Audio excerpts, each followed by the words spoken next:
உங்க விஜய் நான் வரேன்.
எல்லாருக்கும் வணக்கம்.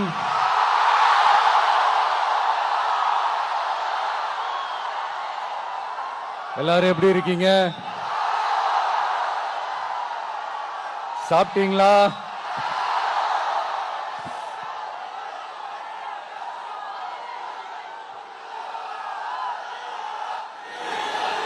அண்ணா அவர்களுக்கு ஒரு வணக்கம், பெரியார் அவர்களுக்கு ஒரு வணக்கம். இப்ப நான் எந்த மண்ணில் நின்னுட்டு இருக்கிறேன் தெரியுமா? நாகூர் ஆண்டவர் அன்போட நெல்லுக்கடை மாரியம்மன் அன்னை வேளாங்கண்ணி ஆசியோட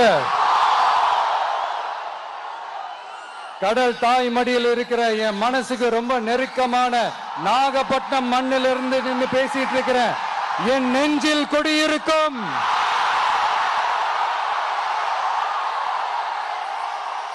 உங்கள் அனைவருக்கும் என்னைக்குமே ஒரு மீனவ நண்பனா இருக்கிற இந்த விஜயோட அன்பு வணக்கங்கள். இந்த கப்பல் இருந்து வந்து இறங்குற இந்த பொருட்களை எல்லாம் விற்கிறதுக்காக அந்த காலத்துல அந்தி கடையெல்லாம் நாகப்பட்டினத்தில் இருக்கும்னு கேள்விப்பட்டிருக்கிறேன். மீன் பிடிக்கிற தொழில், மற்ற தொழில்கள், இந்த விவசாயம், எந்த பக்கம் திரும்பினாலும் எப்படி பார்த்தாலும் உழைக்கிற மக்கள் இருக்கிற ஊர் தான் நம்ம நாகப்பட்டினம் ஊர். மத வேறுபாடே இல்லாத அனைவருக்கும் பிடித்து போன மத சார்பின்மைக்கு எடுத்துக்காட்டாக வாழ்ற உங்கள் அனைவருக்கும் மீண்டும் என்னுடைய சிரம் தாழ்ந்த ஸ்பெஷல் வணக்கங்கள். இந்த தமிழ்நாட்டில் இந்த மீன் ஏற்றுமதியில் 2வது இடத்துல இருக்கிறது நம்ம நாகப்பட்டினம் ஹார்பர் தான். ஆனா அங்க நவீன வசதிகளோட இந்த மீன் பதப்படுத்துற இந்த மாடர்ன் தொழிற்சாலைகள்லாம் இல்ல. அது மட்டும் இல்ல, இந்த அடிப்படை வசதிகள் கொண்ட இந்த வீடுகள்லாம் இல்லாம ரொம்ப அதிகமா இந்த குடிசை பகுதிகள் இருக்கிற ஊரும் நம்ம நாகப்பட்டினம் ஊரு தான்.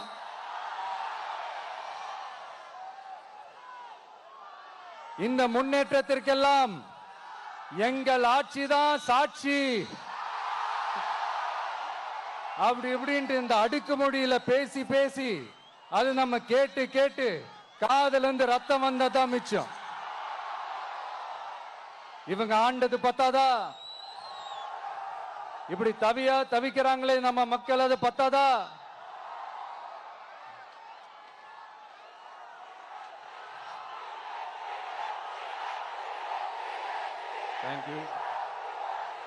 தேங்க்யூ.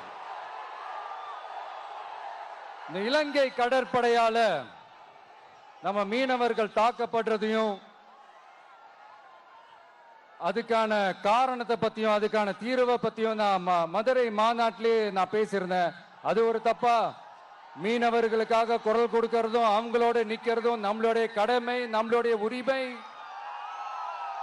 நான் என்ன இன்னைக்கு நேத்தாங்க அவங்களுக்காக குரல் கொடுக்கிறேன். இதே நாகப்பட்டினத்துல 14 வருஷத்துக்கு முன்னாடி 2011 February 22 இதே நம்ம மீனவர்கள் தாக்கப்பட்டதை கண்டிச்சு ஒரு பொதுக்கூட்டம் ஒண்ணு நடத்தணும் இல்லையா? இந்த விஜய் களத்துக்கு வர்றது ஒண்ணு புதுசு இல்ல கண்ணா. எப்போ எப்போ எப்போ வந்தாச்சு. என்ன ஒண்ணு, முன்னாடிலாம் விஜய் மக்கள் இயக்கம் என்ற அந்த இயக்கமா நிற்போம். இப்ப தமிழக வெற்றி கழகம் என்ற அந்த ஒரு அரசியல் இயக்கமா நிக்கிறோம். அவ்வளவுதான் வித்தியாசம். அன்னைக்கும் சரி, இன்னைக்கும் சரி, இனிமேலும் சரி, மக்களுக்காக மக்களோட நிக்கிறது தான். இது புரிய வேண்டியவங்களுக்கு புரிஞ்சா சரி.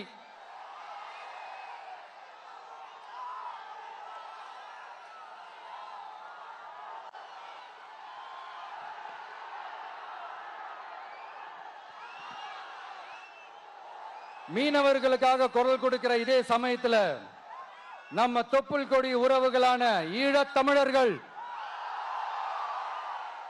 அவங்க இலங்கையில் இருந்தாலும் உலகத்துல எந்த மூலையில இருந்தாலும் தாய்ப்பாசம் காட்டின தலைவனை இழந்து தவிக்கிற அவங்களுக்காகவும் குரல் கொடுக்கிறது, அவங்களுக்காகவும் நிக்கிறது நம்மளோட கடமை இல்லையா? மீனவர்களோட உயிர் எந்த அளவுக்கு முக்கியமோ அந்த அளவுக்கு ஈழத் தமிழர்களோட அவங்களுடைய கனவுகளும் அவங்களுடைய வாழ்க்கையும் நமக்கு ரொம்ப ரொம்ப முக்கியம். நம்ம மீனவர்கள் படுற இந்த கஷ்டத்தை எல்லாம் பார்த்து ஒரு பெருசா ஒரு கடிதம் ஒண்ணு எழுதிட்டு அதுக்கப்புறம் கப்சிப்னு சைலண்டா போறதுக்கு நாம ஒண்ணு இந்த கபட நாடக திமுக அரசும் கிடையாது. மத்த மீனவர்கள்னா இந்திய மீனவர்கள், நம்ம மீனவர்கள்னா தமிழக மீனவர்கள். இப்படி பிரிச்சு பார்த்து பேசுறதுக்கு நாம ஒண்ணு பாசிச பாஜக அரசும் கிடையாது. நிரந்தரமான தீர்வு, நிரந்தரமான ஒரு இந்த ப்ராப்ளத்தை சால்வ் பண்றதுதான் நம்மளுடைய ஒரு முக்கியமான ஒரு அஜெண்டாவே. சரி, இப்ப நம்ம நாகப்பட்டினம் ஏரியாவுக்கு வருவோம்.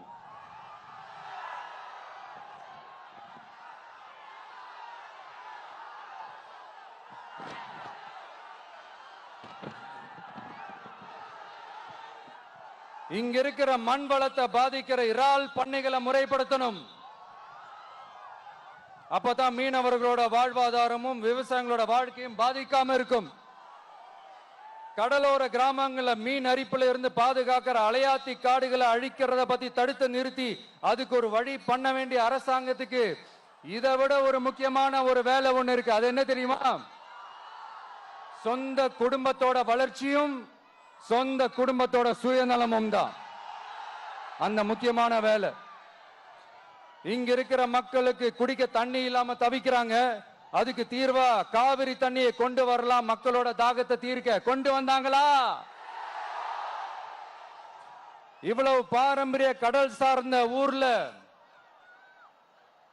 ஒரு கவர்மெண்ட் மெரைன் காலேஜ் ஒன்னு கொண்டு வரலாம். கொண்டு வந்தாங்களா?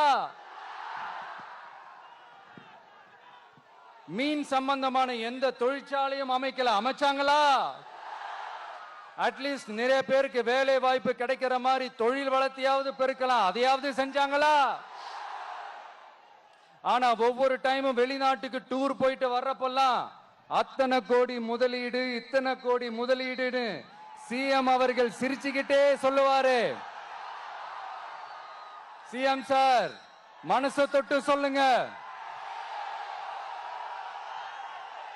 வெளிநாட்டு முதலீடா இல்ல வெளிநாட்டுல முதலீடா? ஒட்டுமொத்த தமிழ்நாட்டுக்கும் முதலீடா இல்ல உங்க குடும்பத்தோட முதலீடு வெளிநாட்டுக்கு போகுதா?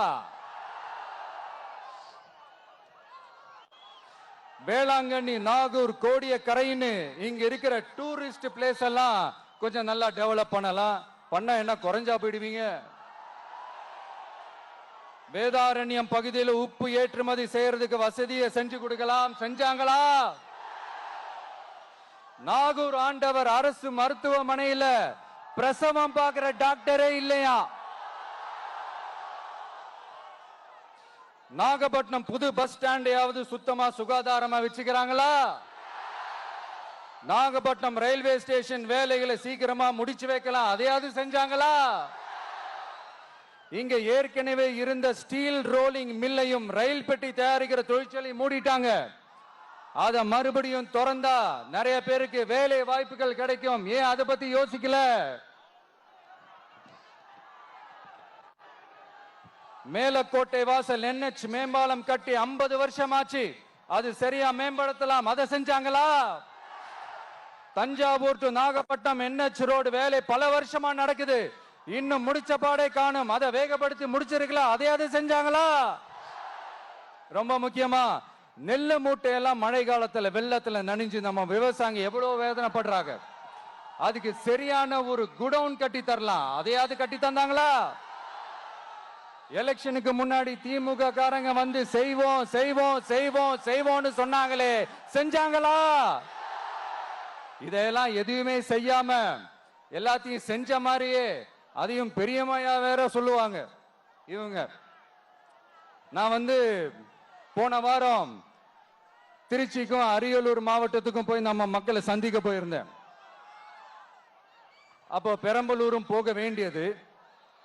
அங்க சில ரூல்ஸ் அண்ட் ரெகுலேஷன்ஸ், ஒரு கட்டத்துக்கு அப்புறம் இந்த பஸ்ஸே மூவ் ஆகல. அதுக்கப்புறம் அதை தாண்டி ஒரு டைமுக்கு மேல பேசுறது, சரி அதெல்லாம் விடுங்க. இந்த நேரத்தில் பெரம்பலூர் பகுதி மக்களுக்கு நான் மன்னிப்பு கேட்டுக்கிறேன். சீக்கிரமாவே உங்களை தேடி நான் வருவேன் ஃபார் ஷுவர். நம்ம வந்து இந்த டூர் பிளான் இந்த ஷெட்யூல் போட்டதுக்கு அப்புறம் அது என்னப்பா சனிக்கிழமை சனிக்கிழமை சனிக்கிழமை அப்படின்னு ஒண்ணு ஸ்டார்ட் ஆச்சு. அது ஒண்ணும் இல்ல, உங்க எல்லாரையும் வந்து பார்க்கும்போது உங்களுக்கு எந்த விதமான டிஸ்டர்பன்ஸும் இருந்துடக்கூடாது. முக்கியமா உங்களுடைய வேலைகளுக்கு எந்த விதமான டிஸ்டர்பன்ஸும் இருந்துடக்கூடாது அப்படின்ற ஒரே காரணத்துக்காக தான் இப்படி வீக்கெண்டா பார்த்து இப்படி இந்த பிளானை ஷெட்யூல் பண்ணோம். லீவு நாட்கள்ல ஓய்வு நாட்கள்ல வரணும்ன்றதான் அந்த எண்ணமே. அது மட்டும் இல்ல, அரசியல்ல சில பேருக்கு நம்ம ஓய்வும் கொடுக்கணும் இல்லையா? அதனாலதான் இந்த ஓய்வு நாட்களா பார்த்து இப்படி செலக்ட் பண்ணோம். சரி, இப்ப நம்ம மக்களை சந்திக்கிறதுக்கு, நம்ம சொந்தங்களை சந்திக்கிறதுக்கு எத்தனை கட்டுப்பாடுங்க.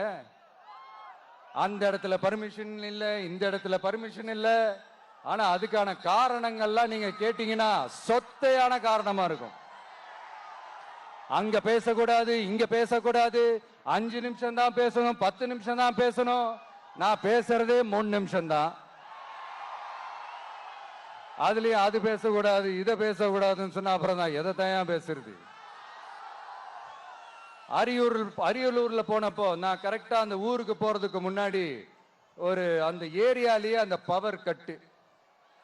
அப்புறம் நான் திருச்சிக்கு போய் நான் பேச ஆரம்பிச்சதுக்கு அப்புறம் அந்த ஸ்பீக்கருக்கு போற அந்த வயரு கட்டு. இல்ல நான் தெரியாம தான் கேட்கிறேன் சிஎம் சார்.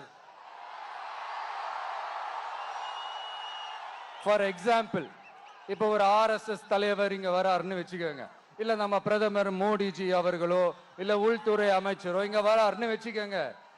இந்த மாதிரி கண்டிஷன்ஸ் எல்லாம் போடுவீங்க? இந்த மாதிரி பவர் கட் பண்ணுவீங்க? இந்த மாதிரி வயர் கட் பண்ணுவீங்க? கொஞ்சம் கட் பண்ணி தான் பாருங்களேன். முடியாதுல, பேஸ்மெண்ட் அதிரும்ல. நீங்க தான் மறைமுக உறவுக்காரர்களாச்சே. இதாவது பரவாயில்லைங்க. இதை தாண்டி ஒரு ரூல் ஒண்ணு போட்டாங்க, பஸ்ஸுக்குள்ளேயே இருக்கணுமா, பஸ்ஸை விட்டு வெளியில வரக்கூடாதான், கையை இவ்வளவுதான் தூக்கணுமா, இப்படியே வரணுமா, மக்களை பார்த்து சிரிக்காத, மக்களை பார்த்து கையசைக்காத, இப்படி எல்லாம். ஐயோ ஐயோ ஐயோ, நானும் என்னவோ ஏதோ நினைச்சேங்க. செம்ம காமெடியா இருக்குங்க. I am just enjoying like anything. நேரடியாவே கேட்கிறேன், சிஎம் சார் மிரட்டி பாக்குறீங்களா? அதுக்கு இந்த விஜய் ஆள் இல்ல சார், அதுக்கு நாம ஆள் இல்ல சார். என்ன செஞ்சிருவீங்க? மேக்சிமம் கொள்கைய சும்மா பேருக்கு மட்டும் வச்சுக்கிட்டு குடும்பத்தை வச்சு கொள்ளையடிக்கிற உங்களுக்கே இவ்வளவு இருந்தா, சொந்தமா உழைச்சி சம்பாதிச்ச எனக்கு எவ்வளவு இருக்கும்?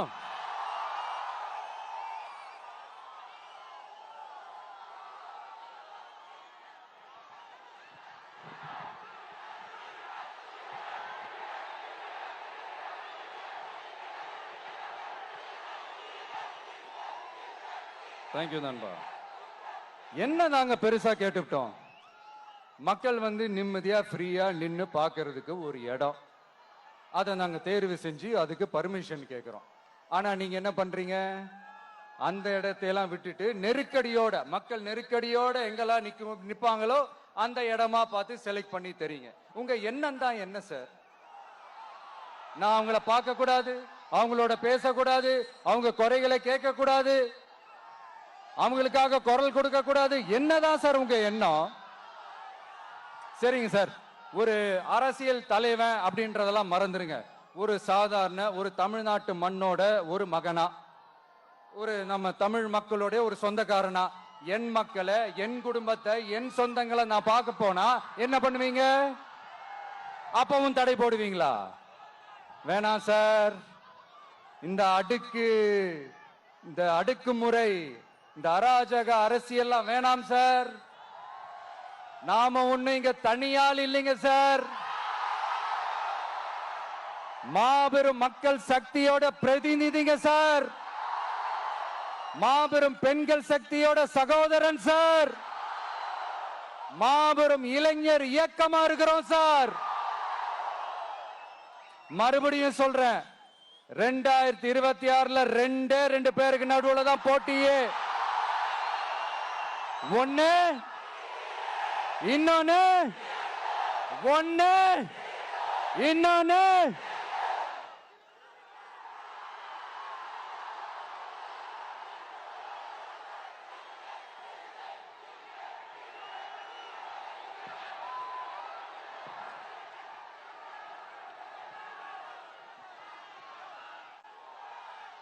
இந்த பூச்சாண்டி வேலையெல்லாம் காட்டுறதை விட்டுட்டு தில்லா கெத்தா நேர்மையா எலெக்ஷனை சந்திக்க வாங்க சார். பார்த்துடலாம் சார். கொள்கையை பேருக்கு மட்டும் வச்சுக்கிட்டு குடும்பத்தை வச்சு தமிழ்நாட்டை கொள்ளையடிக்கிற நீங்களா, இல்ல தமிழ்நாட்டில் இருக்கிற ஒவ்வொரு வீட்டுக்குள்ளேயும் ஒருத்தனா இருக்கிற நானா, இந்த விஜயா? பார்த்துடலாம் சார். இனிமேலும் இந்த தடைகள்லாம் போட்டீங்கன்னா நான் நேரடியா மக்கள்கிட்டயே பர்மிஷன் கேட்டுருவேன். மக்களே நீங்க சொல்லுங்க, நான் உங்களை பார்க்க வரக்கூடாதா? நான் உங்களோட பேசக்கூடாதா? உங்க குறைகளை நான் கேட்க கூடாதா? உங்களுக்காக நான் குரல் கொடுக்க கூடாதா? இப்படி நமக்கு தடையா போடுறாங்களே, இந்த திமுக அரசு மறுபடியும் ஆட்சிக்கு வரணுமா? உங்க நல்லதுக்காக நம்ம உங்க டிவிக்கு ஆட்சி அமையணுமா? சத்தமா கேட்டுச்சா மை டியர்? ஏன்பா, நான் தான் அப்பவே சொன்னல, அவருக்கு ஆசையா பாசமா கூப்பிட்டா பிடிக்க மாட்டேங்குது. ஏன்பா மறுபடியும்? கேட்டுச்சா சிஎம் சார்?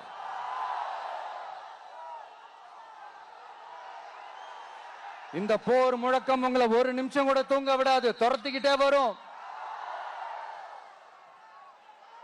கான்பிடண்டா இருங்க, நல்லதே நடக்கும், வெற்றி நிச்சயம். மீண்டும் சந்திக்கும் வரை நன்றி, வணக்கம்.